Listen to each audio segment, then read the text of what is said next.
반갑습니다, 여러분. 오늘 말씀은 사사기 17장 1절에서 우리 마지막 13절까지 말씀 보도록 하겠습니다. 제가 먼저 말씀 봉독합니다. 에브라임 산지에 미가라 이름하는 사람이 있더니 그의 어머니에게 이르되 어머니께서 은 1,100을 잃어버리셨으므로 저주하시고 또 내 귀에도 말씀하셨더니 보소서 그 은이 내게 있나이다. 내가 그것을 가졌나이다 하니 그의 어머니가 이르되 내 아들이 여호와께 복받기를 원하노라 하니라.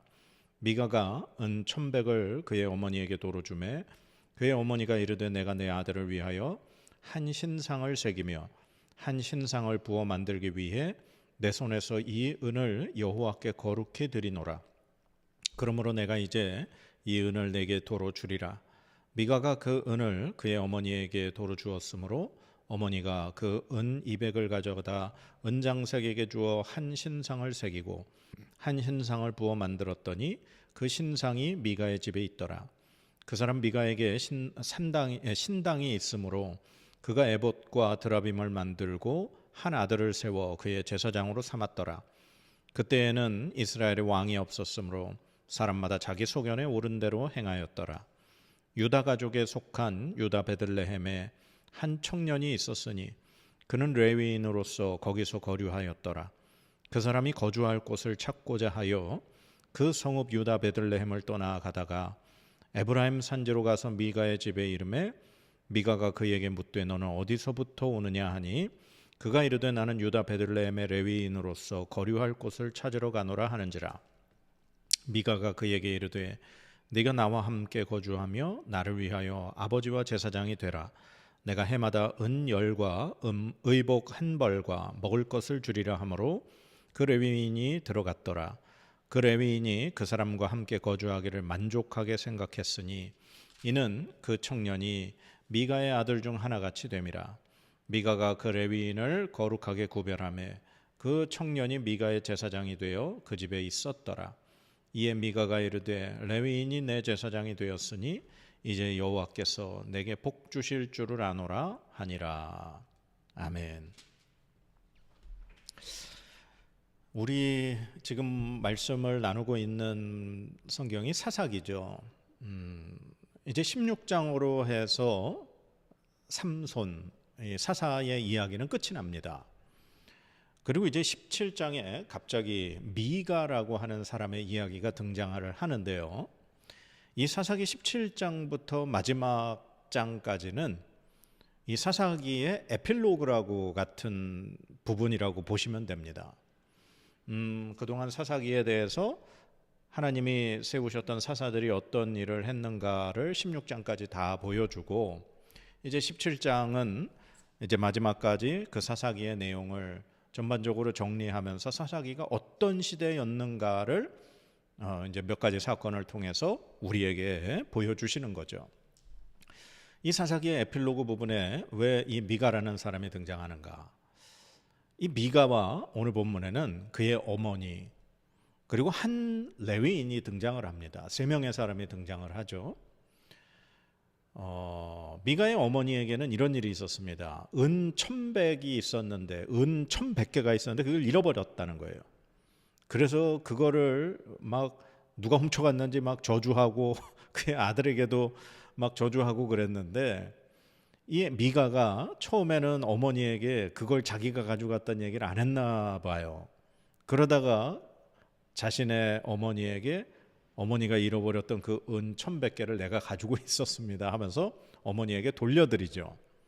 그랬더니 어머니가 그 미가를 축복하면서 네가 이걸 나에게 다시 돌려줬구나 하면서 막 축복을 하고 좋아하는 거예요. 그러면서 이 어머니가 그 은 1,100개를 다시 내가 너를 위해서 어떤 특별한 신상을 만들겠다 하면서 그걸 하나님 앞에 드리겠다 그렇게 얘기를 합니다.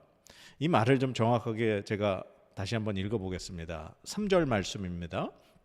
미가가 은 1,100을 그의 어머니에게 도로 주매 그의 어머니가 이르되 내가 내 아들을 위하여 한 신상을 새기며 한 신상을 부어 만들기 위해 내 손에서 이 은을 여호와께 거룩히 드리노라.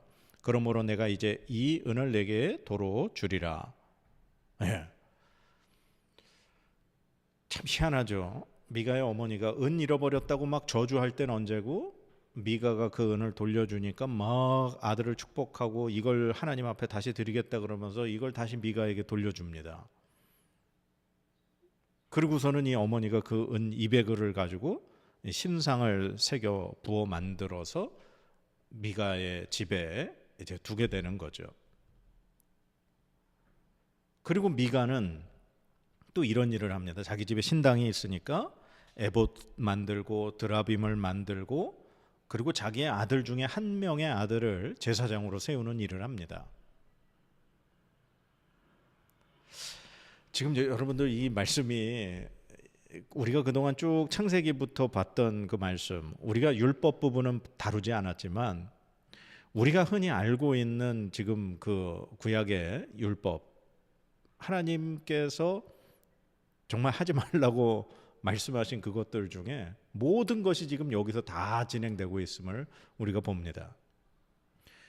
그 십계명에 하나님이 우상을 만들지도 말고 새기지도 말고 그렇게 말씀하셨음에도 불구하고 지금 미가의 어머니는 미가를 위해서 내가 은신상, 은으로 어떤 우상을 만들겠는데 그걸 여호와께 거룩하게 드린다 그러면서 그걸 만들고 있는 거예요. 이게 말이 되는 겁니까?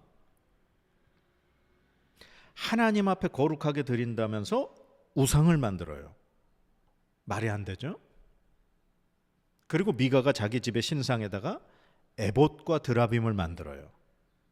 에봇은 뭡니까? 제사장이 입는 옷입니다.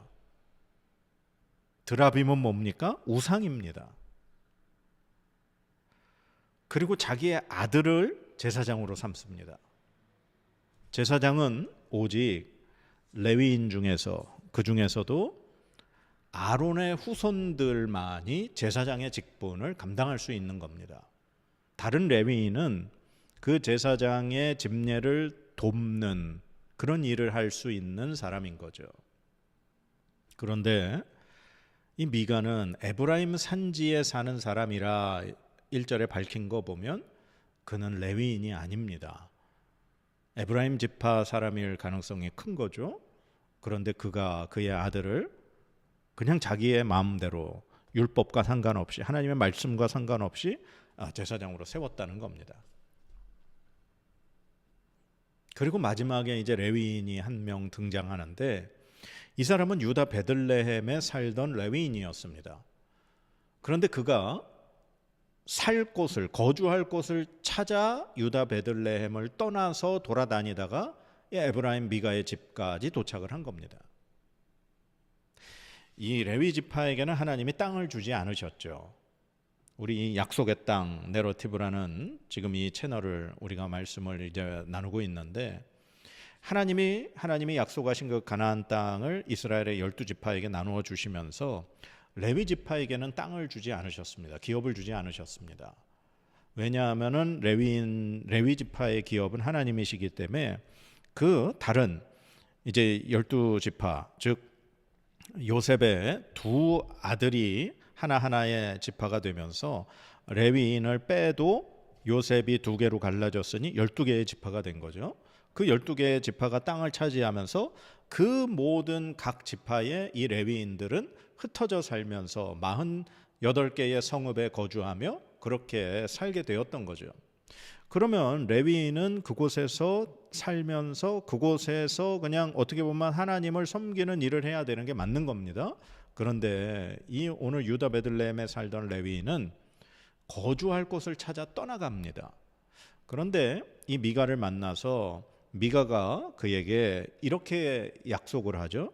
네가 우리 집의 제사장이 되면 해마다 은 10과 의복 1벌과 먹을 걸 주겠다. 그렇게 계약을 맺고 그 집에서 머물게 되는 거예요. 그러니까 이 레위인은 더 나은 삶의 조건을 찾아 떠났다는 겁니다. 레위인이라는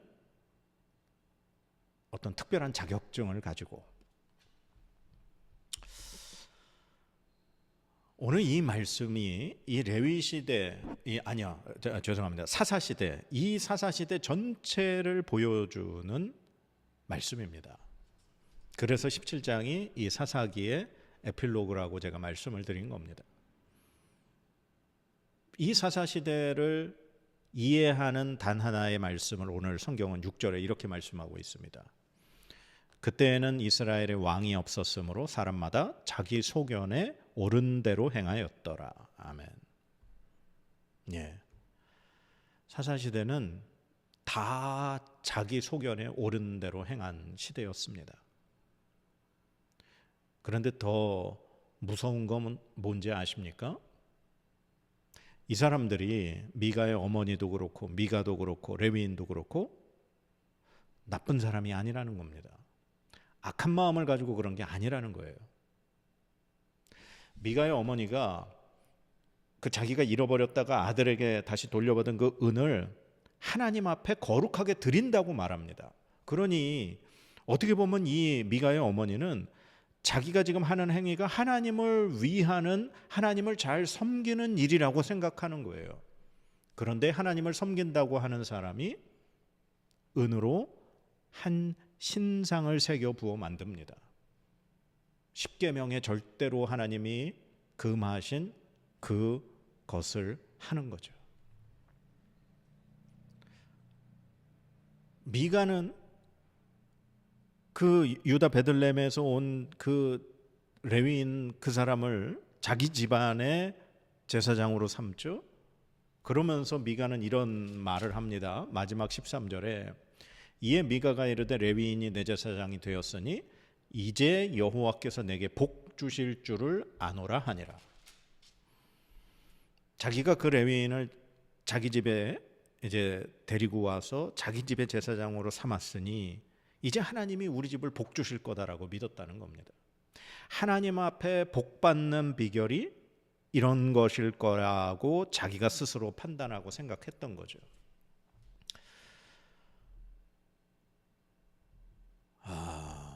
참 얼마나 무서운 신앙입니까? 이 세상에서 제일 무서운 신앙은 하나님의 말씀대로, 하나님의 말씀에 근거한 것이 아니라 내 생각에 옳은 대로 행하는 신앙이 제일 무서운 신앙입니다. 그 누구도 그를 막을 수 없어요. 오늘 정말 이 온라인상에, 유튜브상에 떠돌아다니는 뭐 여러 가지 영상들, 그리고 가끔 TV에서 보이는 어떤 제멋대로의 교회들, 목회자들, 심지어 이제 일반 성도들 다 각자 자기가 옳은 대로 행하면서 그것이 하나님의 뜻이라고 말을 합니다. 무서운 신앙이에요. 그 어떤 근거도 하나님의 말씀에 두지 않고 이렇게 하는 것이, 내가 하는 방법이 하나님의 방법이고 하나님이 복을 주실 것이고 하나님이 기뻐하시는 것이라고 그렇게 믿고 있는 겁니다.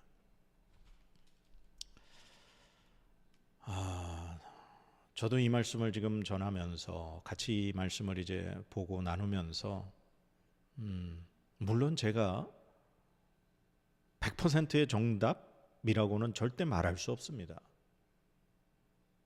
저도 말씀을 통해서 제가 가진 어떤 하나의 어떤 해석, 깨달음, 그 말씀을 그냥 여러분과 함께 나누는 것뿐이죠.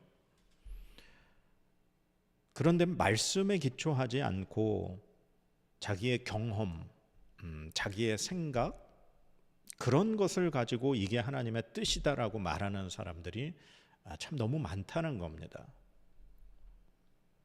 우리에게는 어떤 신앙생활에 반드시 기준점이 필요합니다. 기준이라는 것이, 그게 바로 하나님의 말씀이라는 겁니다.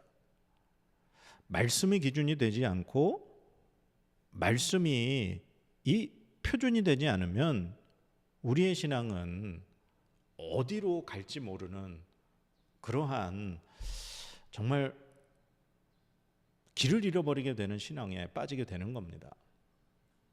오늘 미가의 어머니가 얼마나 그런 하나님의 이 모세를 통해, 그리고 여호수아를 통해 그 계속해서 정말 하나님 앞에 받았던 그 말씀들이 잘 전달이 됐더라면 미가의 어머니가 이런 행동을 하진 않았겠죠. 이것이 하나님 앞에 거룩하게 드린다라는 말을 못했겠죠. 아니면 정말 하나님 앞에 거룩하게 드린다면 아들을 위해서 우상 신상을 만드는 행위를 하지 않았겠죠. 그들은 깨닫지 못하고 알지 못했습니다. 나쁜 사람들이기 때문에 그런 일을 한 게 아닙니다. 어떻게 보면 제가 지금 이 내러티브 성경 읽기 이 채널을 이제 계속 진행해 나가면서 말씀을 계속해서 이렇게 자세히 보고 그 말씀을 또 생각해 보고 그걸 우리의 삶에 적용하려고 이렇게 나누는 이유는 우리가 조금이라도 하나님의 말씀을 좀 제대로 올바로 보고 생각하고 묵상하며 그 말씀을 한번 우리 삶 가운데 그렇게 살아내보자라는 의미에서 지금 이 말씀을 보고 있는 겁니다. 오늘 미가의 어머니 그리고 미가가 한 행동 그리고 레위인의 모습, 참 이 레위인의 모습이 참 너무 씁쓸했습니다. 더 편안하고 좋은 조건을 찾아 떠나는 레위인, 오늘날 목회자들의 모습이겠죠. 더 좋은 조건, 더 좋은 어떤 형편의 교회, 그런 것을 찾아 떠나는 목회자. 글쎄 뭐 제가 판단할 수 있는 부분은 아닙니다. 제가 뭐 감히 뭐라고 다른 사람을 하겠습니까? 그냥 하나님이 우리에게 맡겨주신 그것이 있다면 그 자리를 잘 묵묵히 지켜내가는 것, 그게 하나님의 뜻이 아닐까라고 생각을 해봅니다. 오늘 이 말씀을 통해서 우리 한번 우리 자신에게 생각해 보기는, 과연 나는 지금 하나님의 말씀을 기준으로 살아가고 있는가? 아니면 그냥 하나님의 이름을 갖다 붙여서 내 기준을 정당화하고 있는 건 아닌가? 우리 한번 깊이 생각하길 원합니다. 이 사사기 말씀을 보면서 막 너무 마음이 무거워지는 것 같아요. 마음이 무겁고 같이 말씀을 볼 때 막 어떤 기쁨, 복, 감사 그런 것보다는 하나님 앞에서 너무 우리의 삶이 죄송스럽고 부끄럽고 이사사 시대의 모습이 우리의 모습으로 비춰지면서 마치 거울을 보는 것 같은 그런 우리 안에, 제 안에 있는 깊은 죄악들이 이렇게 드러나는 것 같아 참 마음이 무겁습니다. 그러나 하나님의 말씀이 바로 그러한 역할을 하는 거라 저는 생각합니다. 우리 안의 죄악들을 드러내게 하고 그걸 통해 하나님 앞에 은혜를 구하며 나아가게 하고, 그러므로 하나님의 말씀으로 우리가 다시금 하나님의 뜻이 무엇인가를 깨닫고 하나님 말씀을 붙들고 살아내려고 하는, 그것이 하나님의 말씀의 능력이 아닐까 싶습니다. 하나님의 말씀을 기준으로 삼는 저와 여러분의 신앙 되기 원합니다. 기도하겠습니다. 하나님, 오늘 미가의 어머니 그리고 미가 그리고 한 레위인 모두 하나님의 뜻을 알지 못합니다. 자기들이 하는 행동이 하나님의 뜻과 상관없는 것임에도 불구하고 그것이 마치 하나님의 뜻인 것처럼, 하나님께서 이제 복 주실 것처럼 그렇게 착각하는 모습을 봅니다. 하나님, 우리는 언제나 삶에서, 우리의 믿음에서, 신앙에서 하나님의 말씀이 우리의 기준 되게 하시고 말씀이 우리의 근원 될 수 있도록 은혜 내려 주시옵소서. 이 말씀을 통해 우리가 우리 안에 있는 더러움을 발견하고 죄악을 발견하고 그것을 회개하며 하나님의 은혜를 구하며 하나님 말씀을 정말 더욱더 가까이 하고 그 말씀대로 살아낼 수 있도록 우리가 노력하며 나아가는 하나님의 자녀 되게 하여 주시옵소서. 감사드리며 예수님의 이름으로 기도드립니다. 아멘.